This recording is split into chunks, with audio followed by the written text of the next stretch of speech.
आज की इस नई और बेहद दिलचस्प गहन चर्चा में स्वागत है। बिल्कुल। हम अक्सर अलग-अलग विषयों की गहराइयों में जाते हैं, लेकिन आज हमारे सामने जो स्रोत है वो थोड़ा खास है। हाँ, आज हम DW डॉक्यूमेंट्री के एक बहुत ही चर्चित ट्रांसक्रिप्ट पर बात करने वाले हैं, सही कहा, जिसका विषय है उत्तर दक्षिण का आर्थिक विभाजन। जो कि बहुत बड़ा मुद्दा है। बिल्कुल। आमतौर पर जब भी अर्थव्यवस्था या जीडीपी की बात होती है तो दिमाग में सिर्फ उलझे हुए आंकड़े और बोरिंग ग्राफ आने लगते हैं। लंबी चौड़ी रिपोर्टें और चार्ट्स। हाँ, वही। लेकिन आज हमारा इरादा उन आंकड़ों को बस दोहराने का बिल्कुल नहीं है। एकदम नहीं, वो तो कोई भी इंटरनेट पर आसानी से पढ़ सकता है। असल में आज हम इस पूरे विषय को एक ब्रॉडकास्ट जर्नलिज्म क्लास और नैरेटिव एनालिसिस यानी कथा विश्लेषण के चश्मे से देखने वाले हैं, जो कि एक बहुत ही नया नजरिया होगा सुनने वालों के लिए। हाँ, एक तरह से आज हम इस डॉक्यूमेंट्री का थोड़ा पोस्टमार्टम करेंगे कि आखिर ये अपनी कहानी दर्शकों के दिमाग में डालती कैसे है। इसकी टोन क्या है और ये जानकारी को किस तरह से पिरोती है। बिल्कुल। तो अगर शुरुआत में ही इस पूरी डॉक्यूमेंट्री के सार को समझना हो तो आपके नजरिए से इसका मुख्य तर्क क्या निकल कर आता है? देखिए, अगर मुझे इस डॉक्यूमेंट्री का कोर मैसेज या मुख्य तर्क एक विश्लेषणात्मक वाक्य में रखना हो तो वो कुछ ऐसा होगा। ये डॉक्यूमेंट्री मूल रूप से ये तर्क देती है कि भारत का उत्तर दक्षिण आर्थिक विभाजन केवल कुछ प्रतिशत के आंकड़ों की दरार नहीं है। सिर्फ नंबर नहीं है, बिल्कुल नहीं, बल्कि ये शासन, समाज और राजनीति को नया आकार देने वाली एक गहरी खाई है, जो कि बहुत चिंताजनक है। हाँ, और जो देश के भविष्य के लिए एक बहुत गंभीर चेतावनी भी है। मतलब ये सिर्फ ये नहीं बता रही कि कौन सा राज्य अमीर है और कौन सा गरीब। एकदम सही। ये बता रही है कि इस अंतर का पूरे देश के सामाजिक ताने बाने पर क्या असर पड़ रहा है।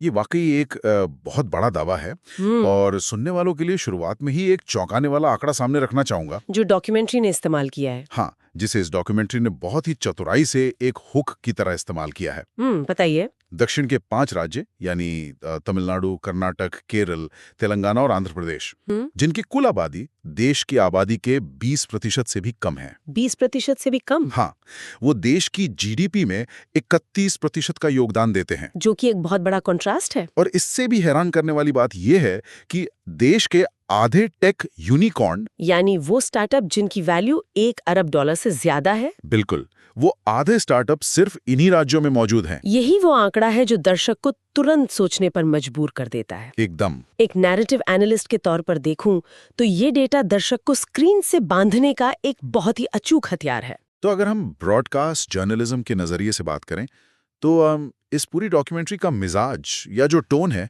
वो कैसी है? देखिए, अगर हम इसके नैरेटिव स्ट्रक्चर यानी कथा की संरचना को ध्यान से देखें तो पूरी डॉक्यूमेंट्री की टोन चेतावनी भरी है। कॉशनरी है। हाँ, कॉशनरी है और विश्लेषणात्मक है। मतलब ये कोई साधारण न्यूज रिपोर्टिंग नहीं है जहां बस तथ्य बता दिए जाएं। बिल्कुल नहीं। दिलचस्प बात यह है कि ये टोन एक सीधी रेखा में नहीं चलती है। तो कैसे बदलती है ये? फिल्म निर्माता ने दर्शकों को बांधे रखने के लिए इसे बहुत ही योजनाबद्ध तरीके से 6 मुख्य हिस्सों में बांटा है। अच्छा, ये 6 हिस्से किस तरह से काम करते हैं, थोड़ा विस्तार से समझते हैं। सबसे पहले आती है ओपनिंग थीसिस। शुरुआत बिल्कुल ठंडे और कड़े डेटा से होती है, जो हमने अभी बात की। हाँ, नैरेटिव यह स्थापित करता है कि भारत दुनिया की चौथी सबसे बड़ी अर्थव्यवस्था बनने जा रहा है। लेकिन फिर एक बड़ा कंट्रास्ट आता है। कैसा कंट्रास्ट? नजर आएगी। बाबरे, ये तुलना तो काफी तीखी है। बहुत तीखी है। और इसके तुरंत बाद दूसरा चरण शुरू होता है, जहां वो सांख्यिकीय तुलना पर आते हैं। बिल्कुल, जहां प्रजनन दर, शिशु मृत्यु दर और प्रति व्यक्ति आय के कड़े आंकड़े पेश किए जाते हैं। लेकिन सिर्फ आंकड़ों से तो दर्शक बहुत जल्दी बोर हो सकता है। वही तो, निर्माता इस बात को बहुत अच्छी तरह समझते हैं, इसलिए तुरंत तीसरा चरण आता है, मानवीय प्रभाव। मतलब टोन अचानक बदल जाती है। हाँ, टोन अचानक भावुक हो जाती है। हम बिहार के खेतों से लेकर चेन्नई की फैक्ट्रियों तक आम इंसानों की कहानी देखते हैं। एक तरह से पहले दिमाग को आंकड़ों से चौंकाया और फिर दिल को कहानी से छुआ। एकदम सटीक विश्लेषण है ये। और फिर चौथा चरण आता है विशेषज्ञों की टिप्पणी का, जहां मंत्री और अर्थशास्त्री आकर इन मानवीय कहानियों के पीछे का कारण समझाते हैं, यानी वो क्यों का जवाब देते हैं। समझ गया। इसके बाद 5वां चरण आता है, जो सबसे तनावपूर्ण है, राजनीतिक आयाम। परिसीमन और भाषा का विवाद वाला हिस्सा। हाँ, जहां इन विवादों को लाकर टोन को सीधे राजनीतिक तनाव में बदल दिया जाता है। और अंत में 6ठा चरण एक निष्कर्ष है, जो भविष्य के लिए एक चेतावनी और एक युवा उद्यमी की उम्मीद के बीच संतुलन बनाता है। ये संरचना तो वाकई एक ब्रॉडकास्ट मास्टर क्लास की तरह लगती है। बिल्कुल है। अब इस संरचना के भीतर जो सबसे प्रभावशाली पल हैं, उन पर बात करते हैं। डॉक्यूमेंट्री में कई ऐसे हिस्से हैं जो दिमाग में छप जाते हैं, जिन्हें हमने कुछ मुख्य विषयों में बांटा भी है। हाँ, सबसे पहले बात करते हैं मैक्रो वर्सेस माइक्रो, यानी बड़े आंकड़ों और आम इंसान की कहानी के तालमेल की, जो कि बहुत जरूरी तकनीक है। डॉक्यूमेंट्री बताती है कि बिहार में 1/3 बच्चे गरीबी में पैदा होते हैं, जबकि तमिलनाडु में ये आंकड़ा 9 में से केवल 1 है। कथा विश्लेषण के नजरिए से देखें तो ये सिर्फ एक आंकड़ा नहीं है। तो ये क्या है? ये जन की लॉटरी को दर्शाने का एक बहुत ही शक्तिशाली तरीका है। जन की लॉटरी, ये दिलचस्प शब्द है। हाँ, जब नैरेटिव गरीबी शब्द को जन के साथ जोड़ता है तो वो ये बता रहा होता है कि ये असमानता व्यवस्थागत है। मतलब कोई अपनी मर्जी से गरीब नहीं है। बिल्कुल।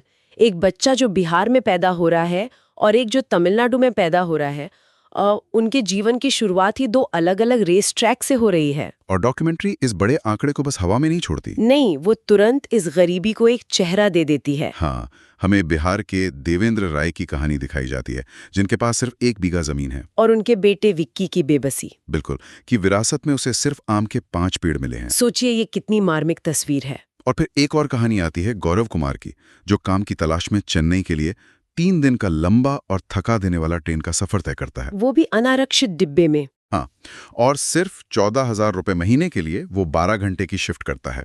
यही वो जगह है जहां मानवीकरण की तकनीक अपना काम करती है।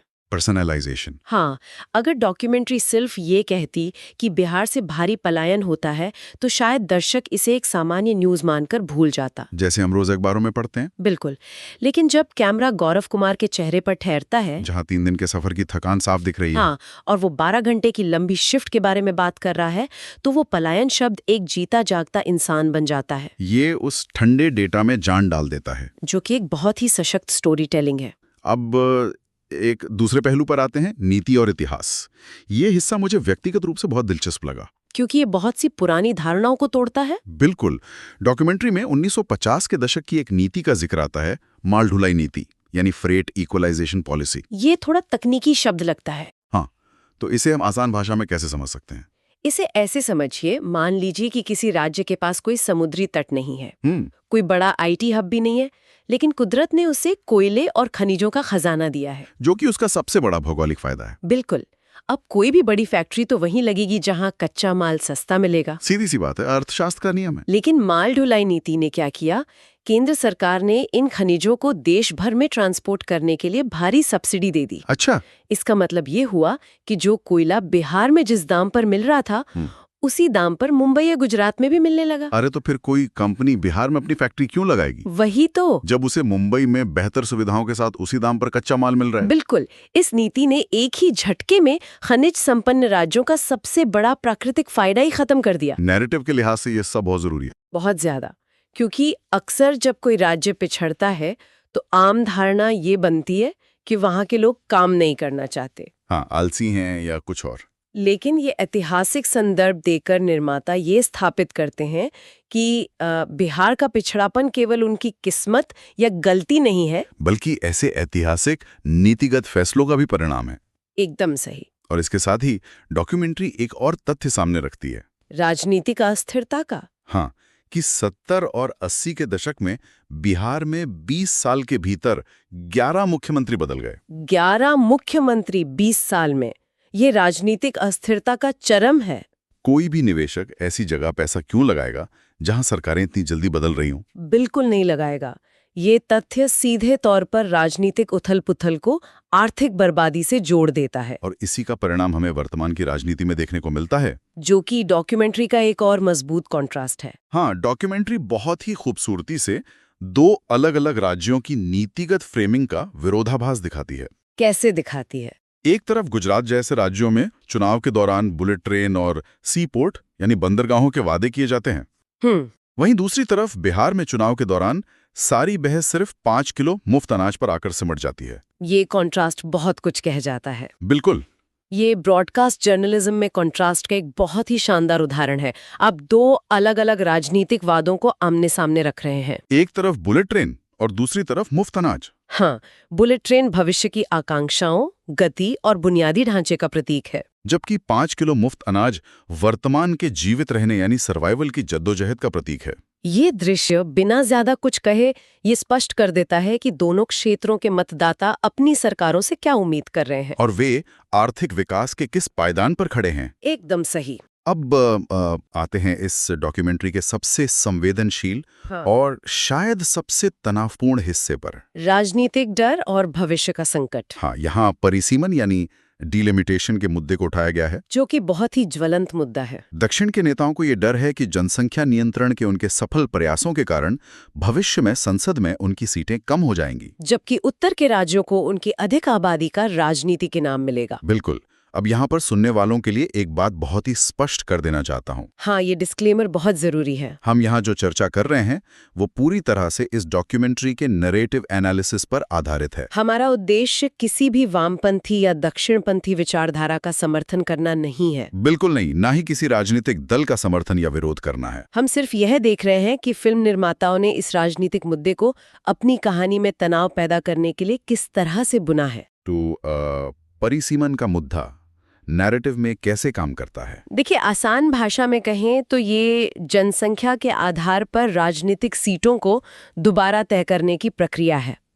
कथा के नजरिए से देखें तो फिल्म निर्माता इस मुद्दे को यहाँ इसलिए लाते हैं क्योंकि ये एक आर्थिक बहस को सीधे तौर पर अस्तित्व के संकट में बदल देता है। Existential crisis. हाँ, ये दर्शकों को ये बताने की कोशिश है कि ये लड़ाई अब सिर्फ जीडीपी या टैक्स के पैसे की नहीं रह गई है। तो फिर किस बात की लड़ाई है? ये सत्ता, शक्ति और संसद में अपनी आवाज खो देने के डर की लड़ाई बन गई है। और इसी डर के बीच अर्थशास्त्र की प्रोफेसर विद्या महामंबरे का एक बयान आता है, जो कि बहुत ही कड़ा बयान है। वो कहती हैं कि आप लाखों लोगों को देश के एक हिस्से से दूसरे हिस्से में हमेशा के लिए विस्थापित नहीं कर सकते। सुनने में ये एक बहुत ही सामान्य सी बात लगती है, लेकिन इसका प्रभाव बहुत गहरा है। इसका प्रभाव इतना गहरा क्यों है? क्योंकि ये एक बहुत ही कठोर आर्थिक वास्तविकता है।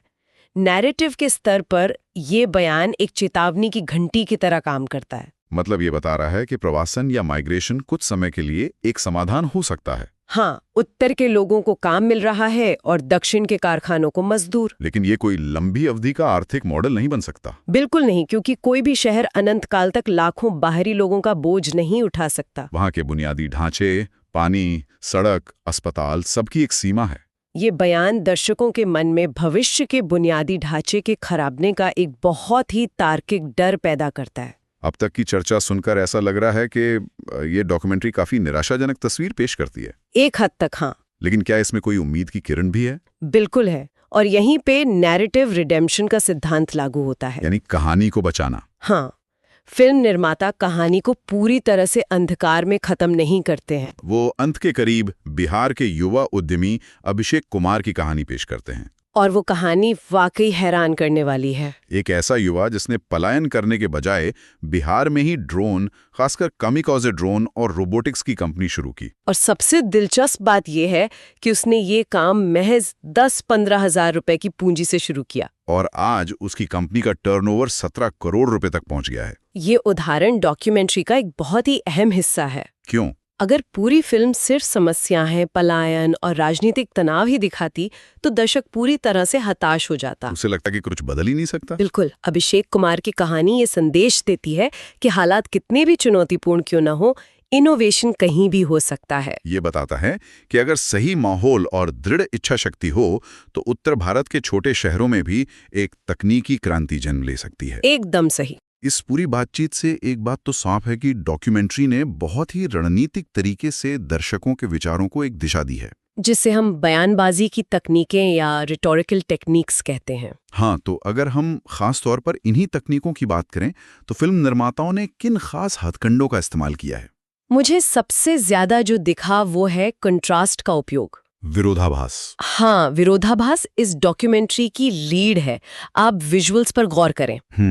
एक तरफ स्क्रीन पर उत्तर भारत के छोटे छोटे खेत, पारंपरिक खेती और दिहाड़ी मजदूर दिखाए जाते हैं, और अचानक से कट करके कैमरा हमें दक्षिण भारत ले जाता है। जहां एप्पल आईफोन की मैन्युफैक्चरिंग हो रही है जहां टेक यूनिकॉर्न के बड़े बड़े शीशे वाले दफ्तर हैं, और मारिया जेनिटा का ऑर्गेनिक गुडनेस फार्म है। जो शहरी लोगों के लिए स्वास्थ्यवर्धक और महंगे उत्पाद बना रहा है। ये ऐसा लगता है जैसे हम एक ही देश में दो अलग-अलग सदियों को एक साथ देख रहे हो। एकदम सटीक बात कही आपने। और इसके साथ ही दूसरी बड़ी तकनीक मुझे मानवीकरण लगी। पर्सनलाइजेशन।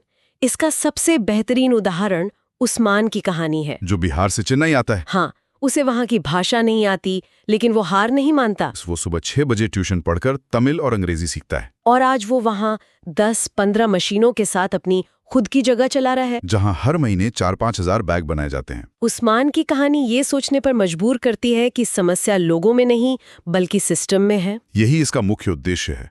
उस्मान की सफलता ये साबित करती है कि उत्तर भारत के लोगों में उद्यमिता की कोई कमी नहीं है। उन्हें बस एक सही इकोसिस्टम चाहिए। चेन्नई के शांत माहौल और लॉजिस्टिक सपोर्ट ने उस्मान को वो मौका दिया जो शायद उसे उसके अपने राज्य में कभी नहीं मिल पाता। बिल्कुल।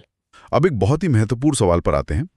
इस पूरी डॉक्यूमेंट्री का ऑडियंस इम्पैक्ट यानी दर्शकों पर क्या असर होगा? ये बहुत अहम है क्योंकि भारत एक बहुत ही विविधता भरा देश है। जाहिर है कि हर वर्ग के दर्शक इसे एक अलग नजरिए से देखेंगे। हाँ, अगर हम दक्षिण भारत के दर्शकों की बात करें तो उन पर इस नैरेटिव का क्या प्रभाव पड़ सकता है? तो आपको क्या लगता है?